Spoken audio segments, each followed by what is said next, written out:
Vamos lá, pessoal, começando aqui mais uma aula de física.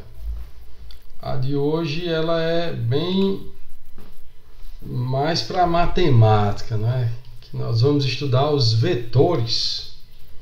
Os vetores são importantes para que a gente possa aplicar essa representação geométrica, né, de uma grandeza física nas aplicações das leis de Newton, no estudo cinemático, tá bom? Então é importante porque é um capítulo que alicerça você para o estudo da dinâmica e também da cinemática vetorial, que é o que a gente vai vir logo na sequência, estudando aí o movimento circular, tá bom? Então vamos lá para a aula de vetores.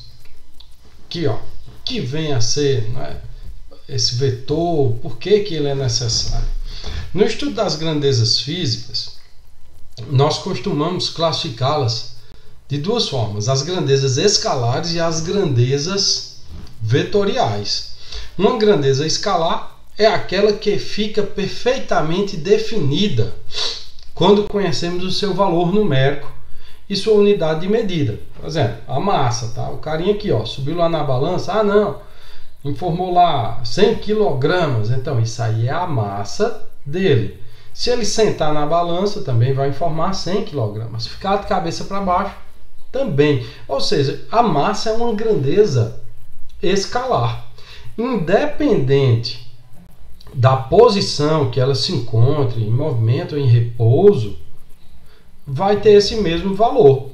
Temos quem também? O tempo, o comprimento, a energia, a temperatura, né? São exemplos de grandezas escalares. Já as grandezas vetoriais, aí nós podemos destacar que são aquelas que fica perfeitamente definida quando conhecemos, além do valor numérico e da unidade de medida, a direção e o sentido. Então, uma grandeza escalar, ela precisa de um pouco mais para ser bem entendida. Por exemplo, uma grandeza vetorial, né? Uma grandeza vetorial, a velocidade, como está ali mostrando. Você pode dizer, olha, eu estava viajando numa moto e minha velocidade era de 40 metros por segundo. É muito rápido até, por sinal, né? 40 metros por segundo ia ser assim, o cara vai ali absurdamente quase 150 km por hora. Mas vamos exagerar um pouco agora, certo? Então ele aí a 40 metros por segundo. É uma moto muito rápida, aquelas motos esportivas. Então, falou a velocidade, 40 metros por segundo. E aí, ele disse para onde estava indo? Não. Ele deu a orientação do seu movimento? Não. Então não ficou bem compreendido. Para que ele explicasse melhor, ele ia ter que dizer, olha, eu estava na rodovia tal, sentido, por exemplo, João Pessoa, né, que tem uma BR grande ali, e podia chegar a essa velocidade com uma supermoto. Então, fica bem entendido quando tem toda essa explicação. Por isso que nós chamamos de grandeza vetorial.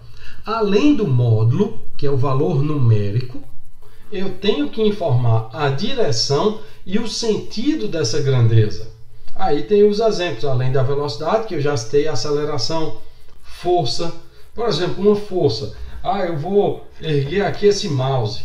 Aqui, eu estou exercendo uma força de 20 newtons, tá? Para erguer aqui esse mouse. Então, qual a direção dessa força? Qual o sentido dessa força? Se não tiver toda essa explicação, não vai ser satisfatória a afirmação. Tá vendo? Isso é o que diferencia uma grandeza escalar de uma grandeza vetorial. Na física, a maior parte das grandezas elas são vetoriais. Velocidade, a gente já estudou, é vetorial. Aceleração também. Passamos por essas duas grandezas estudando elas só de forma escalar. A partir de quando a gente estuda os vetores, aí eu posso fazer uma análise desse estudo cinemático com uma observação vetorial. É isso que eu desejo. A força também, a gente vai estudar aí, depois que estudar o movimento circular, eu entro lá para a gente estudar as leis de Newton, Tá bom? Vamos estudar a primeira, segunda e terceira lei de Newton e as aplicações dessas leis. Então é importante a gente conhecer esses vetores, tá bom? Então vamos seguir aí para entender melhor o que são esses vetores e como nós operamos, né? Fazemos aí os cálculos com eles. Tá aqui, um vetor.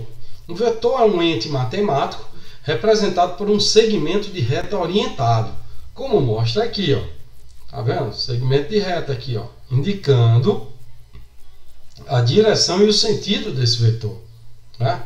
Um vetor se caracteriza por ter módulo, direção e sentido. Então, no caso desse vetor aqui, que é essa seta azul, o módulo vai ser o que? A medida dele, o tamanho dessa seta. A direção e o sentido, nesse caso, eu tenho uma direção horizontal e um sentido para a direita. Tá vendo aí a orientação que ele representa? Quanto ao módulo, tem outra forma também, porque aí a gente ia fazer, por exemplo, um vetor força que um guindaste exerce. Ia ser uma seta tamanho do planeta Terra. Então, o que a gente pode fazer? Pode representar o vetor ali com a orientação, com o sentido, e representa o módulo de forma numérica, através também da unidade de medida que representa essa grandeza física. Tá bom? Então, vamos ficar atento aqui que é necessário conhecer o módulo, a direção e o sentido dessa grandeza vetorial para entender ela melhor. Vamos agora aqui para os outros vetores, né? As outras características do vetor. Os vetores, eles podem ser iguais. Para que dois vetores sejam iguais, olha como isso aqui é importante. Eles têm que ter o mesmo módulo, ou seja, a setazinha do mesmo tamanho, tem que ter a mesma direção e o mesmo sentido. Se uma dessas três características do vetor não corresponder, então ele já não é mais o mesmo vetor. Ele não vai ser chamado de um vetor igual. Tem que estar representando essas três grandezas com a mesma quantidade, mesmo modo, mesma direção e mesmo sentido. Caso contrário, esses vetores não são considerados iguais. Se uma dessas grandezas alterou, já não é igual. Tá bom? Como a gente vai representar? Por exemplo, esse vetor V aqui, ó, pode ser um vetor velocidade. Então, a seta que representa o vetor, no segmento de reta aqui, é essa vermelha aqui, ó. A grandeza física, ela é representada por uma letra, e essa setinha menor em cima está indicando o quê? Que ela é uma grandeza vetorial e está representada ali de forma geométrica, através desse vetor vermelho aqui, essa seta. Tá bom? Então essa seta pequenininha aqui não é o vetor. Ela está indicando que essa grandeza vetorial está sendo representada por esse vetor grandão aqui. Tá bom? Vamos seguir. O que são vetores opostos? Então, duas grandezas vetoriais são opostas quando apresentam o mesmo módulo, a mesma direção, só que sentidos opostos, né? Sentidos contrários. No caso aí, como você pode ver, eu tenho aqui o vetor V e o vetor menos V, ó, ele é o que? Oposto a esse vetor V. Por isso que está aqui o sinal de menos, porque ele está em oposição àquele vetor ali. Tá bom? Vamos seguindo. Agora vamos para as operações. Aqui é bem importante vocês lembrarem do conteúdo que já estudou de geometria lá do 9º ano. Qualquer dúvida, se tiver, vocês avisam lá na aula online. Eu vou e tiro dúvida de geometria também. Tá certo, pessoal? Vamos lá. Eu tenho aqui, ó, dois métodos para trabalhar com a adição de vetores. Eu tenho o método do polígono e o método do paralelogramo. Vou apresentar primeiro o do polígono. Ó, eu tenho aqui o vetor soma. Tá vendo aqui, ó, VS. Esse vetor soma, ele representa a soma do vetor A mais o vetor C. Então, aqui, ó, o vetor aqui, que vai de A até B, que é o vetor V1, desculpa aí, eu disse vetor A, o vetor 1, V1, mais o vetor que começa aqui em B, V2, Não é isso? Ó, ele sai desse ponto e chega até esse ponto aqui. Então o vetor soma, ele vai ser simplesmente a ligação de onde partiu até onde chegou. Então esse vetor soma é a soma vetorial de V1 com V2. Ah, professor, então eu vou simplesmente, tipo, o vetor 1 vale 1, o vetor 2 vale 2, eu vou só somar, vai estar o vetor soma igual a 3. Não. Para determinar o módulo desse vetor, eu preciso de um conhecimento um pouco melhor da geometria. Daqui a pouco eu mostro para vocês. O outro método, que é o método do paralelogramo, tá certo? Ele é bem parecido. O que eu fiz aqui, ó, veja que eu desenhei um paralelogramo. Eu tenho o vetor V1 aqui embaixo e o vetor V2 aqui, ó, né? Então, eu quero a soma de V1 mais V2. Por que é chamado de método do paralelogramo? Você foi, desenhou aqui, ó. Ele assume a forma de um paralelogramo. Olha o vetor soma. Aqui, ó. Esse é o vetor resultante da soma de V1 mais V2. O módulo dele vai ser obtido também, certo? De forma geométrica. Aqui a gente vai ter que usar umas equações lá que vocês estudaram em geometria no 9º ano. Mas vamos seguir. Tá aqui o módulo desse vetor. Nesse caso aqui, o módulo do vetor soma, eu usei aqui o teorema do paralelogramo para escrever, ou também pode ser chamado de lei dos cossenos. Nessas duas situações, ó, eu vou ter o vetor soma ao quadrado é igual a V1 ao quadrado mais V2 ao quadrado mais 2 vezes V1 vezes V2, que multiplica o cosseno de alfa. Esse alfa, não está aqui no desenho, é o ângulo formado entre esses dois vetores. Tá certo? É o ângulo formado aqui, ó, entre V1 e V2. Aplicou na fórmula, vai embora, que aí teorema do paralelogramo ou lei dos cossenos. Continuando aqui com a adição, tem agora alguns casos especiais que é muito importante a gente levar em consideração. Aqui, ó, quando esses vetores vão apresentar a mesma direção e mesmo sentido, aí é bem fácil, ó. O ângulo alfa ali vai ser 0. Então vou ter, ó, V1 mais V2, ó, mesma direção, mesmo sentido. O módulo disso aqui vai ser somar direto. Por exemplo, se esse fosse 1 e esse aqui fosse 2, então 1 mais 2, 3. Calcula rapidinho, certo? No caso aqui, com a mesma direção e sentidos opostos, aí a gente tem que ter cuidado. Eles estão com sentidos opostos, então o vetor soma, aqui, ó, de V1 mais V2, vai ser justamente a diferença do módulo desses vetores. Vai ficar V1 menos V2. E a orientação, as características do vetor soma, direção, sentido, né? Ele vai depender do quê? Do resultado dessa diferença. E aqui a última parte, né, da adição de vetores é quando os vetores são ortogonais, ou seja, eles formam entre si um ângulo de 90 graus. Ó. Aqui, ó. Tá vendo aqui? Então o módulo desse vetor fica mais fácil. Você usa direto o teorema de Pitágoras. Nessa situação aqui, o vetor soma, né, ao quadrado é igual ao vetor 1 ao quadrado mais o vetor 2 ao quadrado. Seguindo. Agora a diferença de dois vetores. O vetor diferença, você vai pegar o quê? Um vetor oposto. Então, olha só. Eu tenho aqui o vetor V2, vetor V1. Eu quero fazer a diferença V2 menos V1. Então, eu tenho que pegar o vetor oposto de V1. Que é o vetor oposto? Tem mesma direção, mesmo módulo, só que sentidos opostos. Aí eu peguei aqui, ó, o vetor oposto de V1 é menos V1. Veja que ele veio aqui para a esquerda. Juntei aqui os dois. Aqui, ó, justamente vai ser o vetor diferença.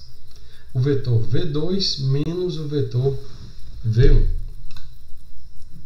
Está aqui outra situação, mas também pode ser encontrado ali o mesmo resultado.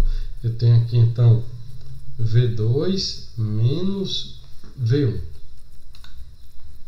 Para calcular o módulo, também o teorema do paralelogramo, tá certo? Só que tem que ter atenção no sinal. Olha só. Como é no caso do vetor diferença, eu vou ter V ao quadrado igual V1 ao quadrado mais V2 ao quadrado menos 2 vezes V1 vezes V2 vezes o cosseno do ângulo. Até aqui sem querer, certo? Não esqueça, esse ângulo θ aqui é o ângulo formado entre os vetores V1 e V2. Eles vão aí, né, formar esse ângulo e você simplesmente vai substituir o valor aqui na expressão no lugar do ângulo θ. Aqui agora, tá, já terminando. O produto de um escalar por um vetor. Onde a gente observa isso? Por exemplo, eu exerço uma força de 10 newtons, mas veio alguém exercer uma força 3 vezes maior que a minha. Então vai ser 3 vezes o valor da minha força. Aí é onde você olha esse produto. Eu tenho aqui uma grandeza, né, vetorial, que vai ser resultada, aqui, ó, ela resulta no produto de um escalar por um vetorial. Então, o módulo dessa grandeza é fácil. Pega o número que vai ser multiplicado e multiplica pela grandeza vetorial, certo?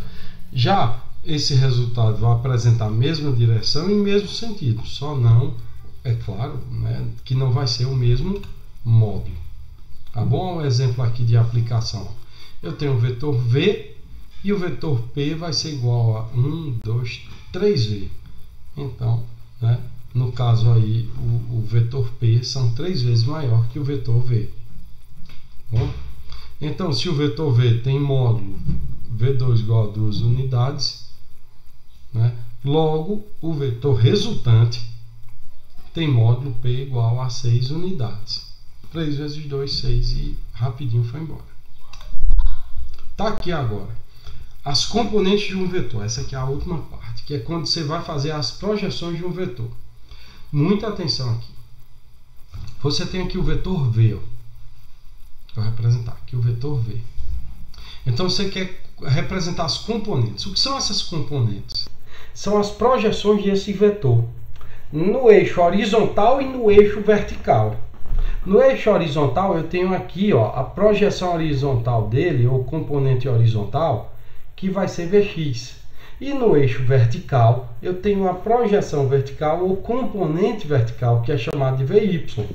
Então, para calcular o valor de Vx e Vy, eu tenho que recorrer ao estudo do seno e do cosseno de um ângulo. Quem é o seno do ângulo? É o cateto oposto a esse ângulo, né, quem está de frente, dividido pela hipotenusa.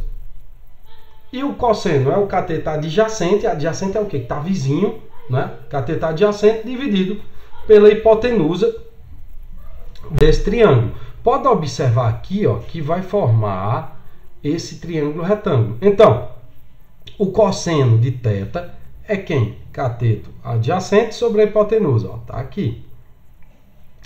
Passa esse V aqui, tá dividindo, passa multiplicando. Então, Vx, o módulo desse vetor Vx vai ser igual ao vetor V que multiplica o cosseno de θ. E aí você tem uma tabela, vai, verifica e resolve facinho. Já para determinar Vy, eu vou ter quem? Ó? Seno de θ é igual ao cateto oposto, que é a mesma medida que Vy, né? Dividido aqui, né, pela hipotenusa. Então, seno de θ, Vy sobre V. Está aqui o V dividindo, passa multiplicando, então Vy igual a V seno de θ. Da mesma forma, vai, calcula aí facilmente, tá bom? Acabou aqui a parte do estudo dos vetores, tá certo, pessoal? E eu quero pegar as aplicações. Lá na aula online. Tem aí uma listinha de exercício. Tem o conteúdo também para vocês aí que está lá. Igualzinho está aqui no PowerPoint, né, que eu coloquei aqui nos slides. Está lá bem organizado, os vetores, todas as características. Tem lá alguns exemplos e tem uma listazinha de exercícios para vocês tentarem fazer. E a gente se encontrar na aula aí da próxima sexta-feira, né? sexta-feira de manhã, aí eu abro a aula aí ao vivo e a gente vai tirar as dúvidas a respeito de vetores. Quem não puder ir ver ao vivo, eu vou gravar e deixo disponível para vocês. Tá legal? Então, bom final de semana, um bom estudo aí da física.